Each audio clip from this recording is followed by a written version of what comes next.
Hey guys, I'm Doug with D&E in the Garage. Hey, I'm Eric. We are out here at Vince's U-Pull today, and we are going to try to get stuff started. That is right. We both need starters for our Jeeps. Eric needs it for his lovely 1994, not 2000.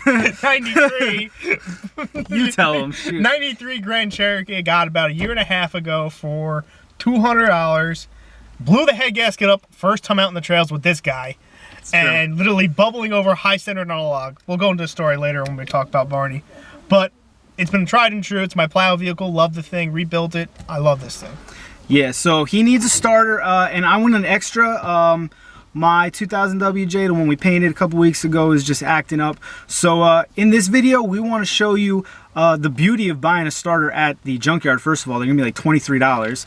And second of all, how to test a starter in the yard so that you can feel comfortable with the one that you bought, knowing you got one that actually works. All right, let's get into it. Alrighty, I found a donor vehicle. I'm getting ready to pull the starter here. The nut, unfortunately, on the power wire to this one was stripped, so I had to cut the power wire. It's a heck of a lot easier to just remove that while it's still attached to the motor. But again, the nut was stripped on this one, so I had to cut it. When you do this in a junkyard, I recommend remove the wires first because it's hard to turn a wrench on them once the starter's loose later. Alright, so we got this starter for the WJ, and our plan is to use this guy. This is a jump pack that Eric bought. It's by PowerAll. I'm going to let him do a little review of it at the end, but it's a beautiful thing. You charge it up USB, and if you got a dead battery or whatever, you can charge it, but we're going to use it right now to test this starter because I don't want to spend $23 on a starter that don't work. So this is how you test a starter in the junkyard. You could probably do this with like a drill battery and some leads. They don't usually let you bring in like a full big charger or anything, but something like this will do it. You're going to ground out your case, the case of the starter right here, okay? When these ground out to the vehicle, they ground out through this plate right here that goes on the engine. So you're grounded right now.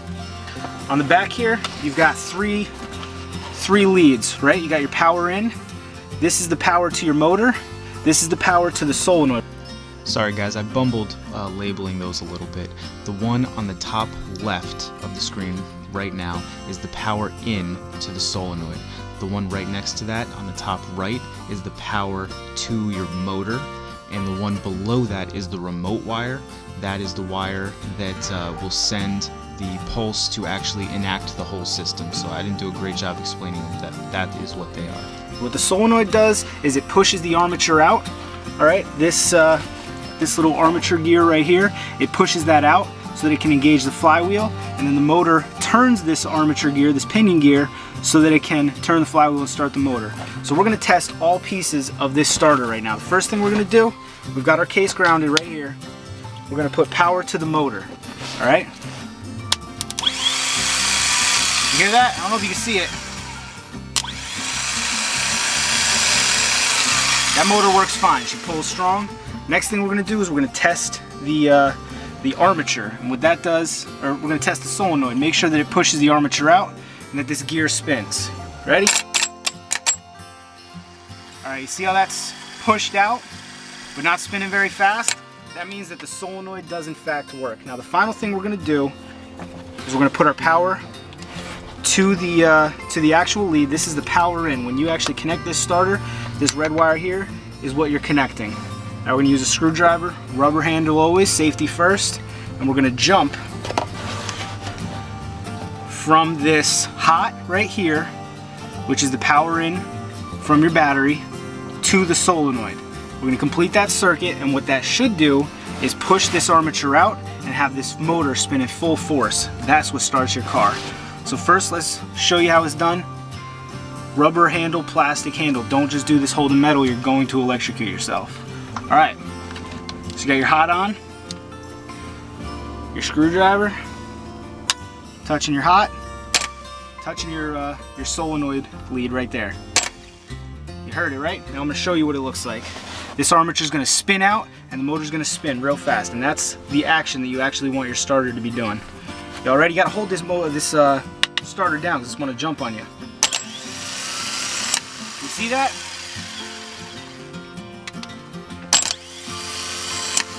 That's the power that starts your car. One more time.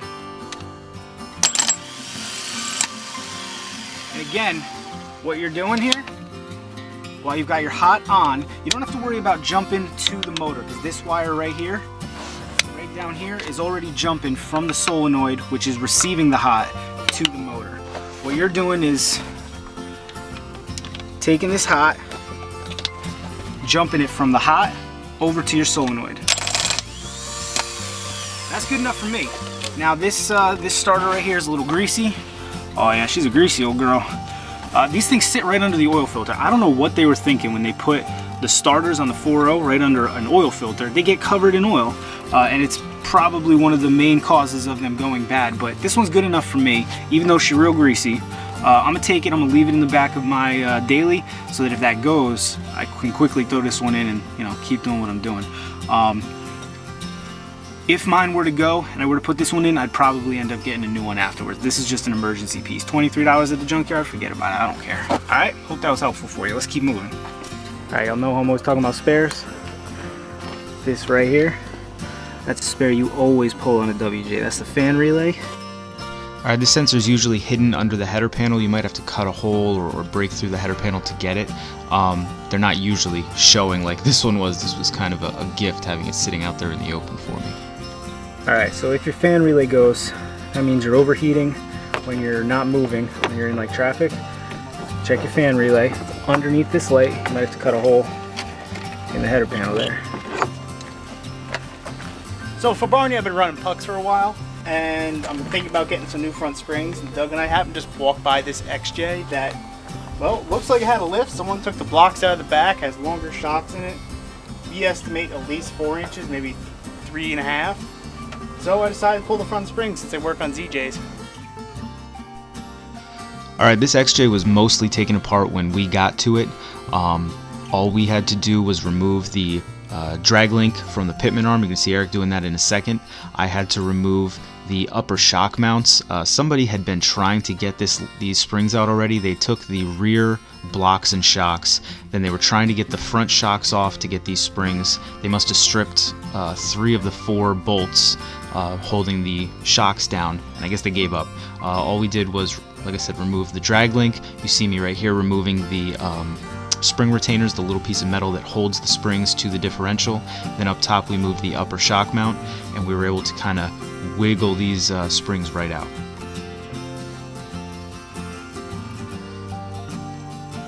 Yeah, the nice thing about working in the junkyard is you don't have to be quite as careful as you would on your actual vehicle. This thing's never going to be on the road again.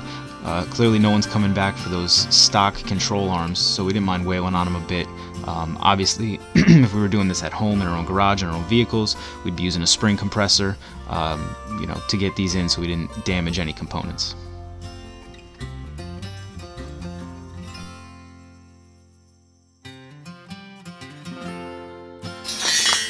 All right, there you have it. What I think is probably a 4.5-inch lift spring, maybe less, for a ZJ or an XJ or a TJ. On what is it, rough country?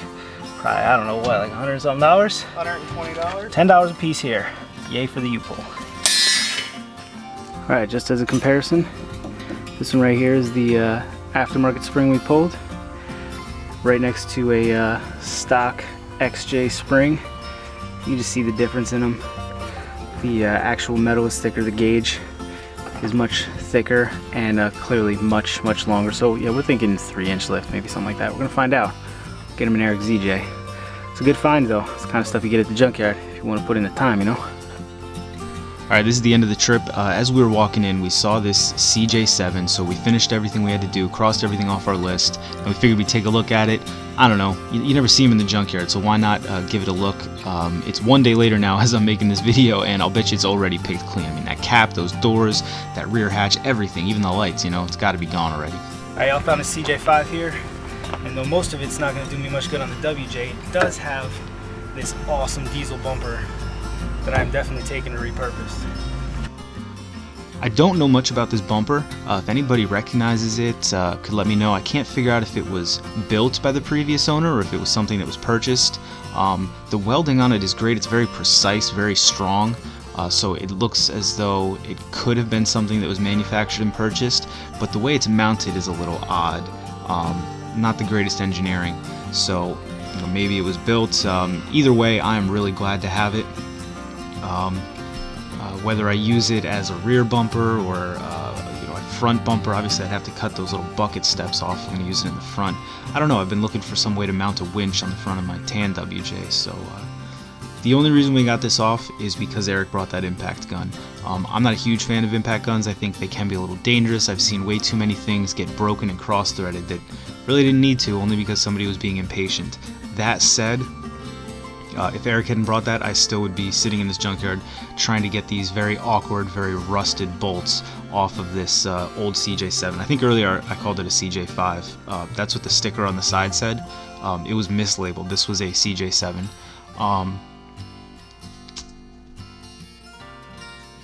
Yeah, I mean, even those rims, I kind of wish that we had more time and a little extra cash in our pocket. I would have stripped everything off of this and sold it. Those rims were really cool. That rear hatch is in such good shape, you know what I mean? I have that other purple one that I'm going to make a table out of or something, and it's not half as good as the one that we're looking at right there.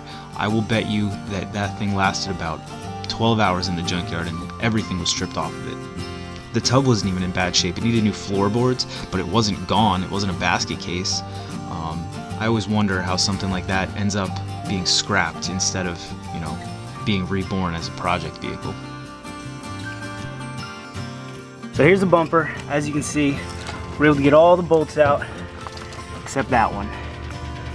Here's the problem. We can't get behind there. We're not sure how to get behind there to get a wrench on it. So what we're going to try to do is get a pry bar between this bumper and the frame, put some pressure on it so that the hydraulic draggy can get it dewalled on there, all right? Because I want this bumper, man. This thing, I don't know if you can see, it's bigger than 1/4 inch. Got these dope steps. This thing, honestly, I think I'm gonna repurpose it as a front bumper, but see if we can't get it. First step, get that bolt off. All right, you can see getting that pry bar behind it and putting some pressure on the nut worked beautifully, and we were able to pop that thing right off.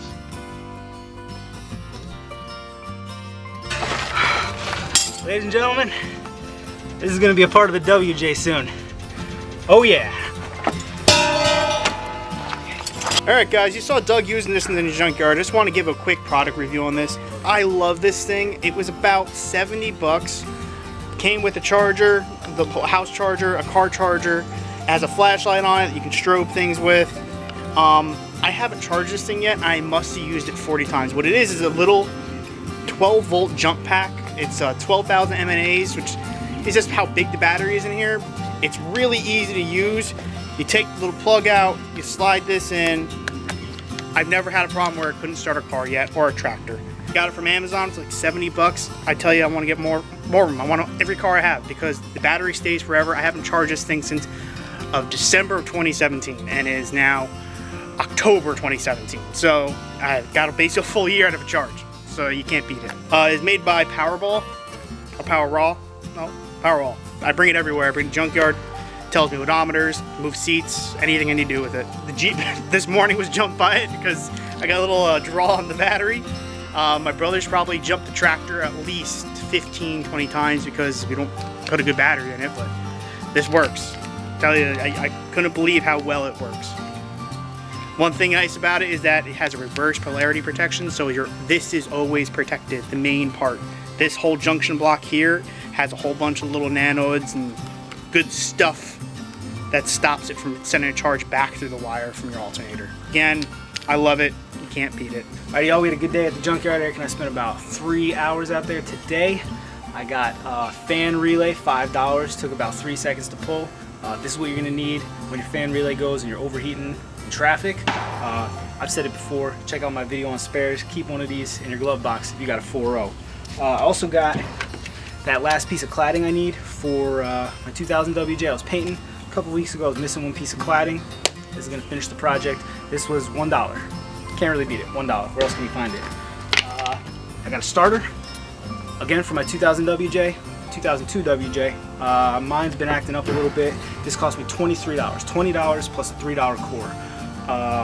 Yeah, it's not perfect. It's a little greasy, but if I'm in a parking lot and my Jeep won't start, at least I'll have an extra. It'll get me off the road. For $23, that peace of mind can't be beat. Then, big ticket item of the day. We found that CJ7. Oh, those being parted out. Found this bumper there, $22. I can't even buy the steel to make this for $22. I don't know what I'm gonna do. I wanna use it as a front hitch bumper. Obviously, probably gonna have to cut off these. I don't know, but for $22, this is bigger than, I think this is 5/16 steel with some 1/4 inch down here. You can't beat it for $22. How could I not? You know what I mean? So that's what I found at the junkyard today. Eric, how'd you make out? Well, I ended up getting a whole set of front brake pads that were pretty much brand new. And the reason why I picked these up is, see, the paint's all fresh on them, all the clips are shiny. You know, brand new pads cost you $20, $30. I got these for $1.50 each. So $6, I got a whole new front brake pads. And for my little workhorse here, when she's done plowing out the winter, I need to flop them out. Here you go. Then I picked up some huge springs, which I'm thinking is going to give me at least 4 inches in the front of this thing, which I'm happy about, because when I put the plow on in the winter, this thing sags a little bit. I don't hit the tires, but it gets down there. So this will help me from not sagging as much, and I might have to readjust the rear's height, because I think this is going to give me another 2 inches on top of the lift I got going. Eric, how much they hit you for those? These were about $11 each. $11. These are probably rough country springs. They probably cost somebody 120 bucks.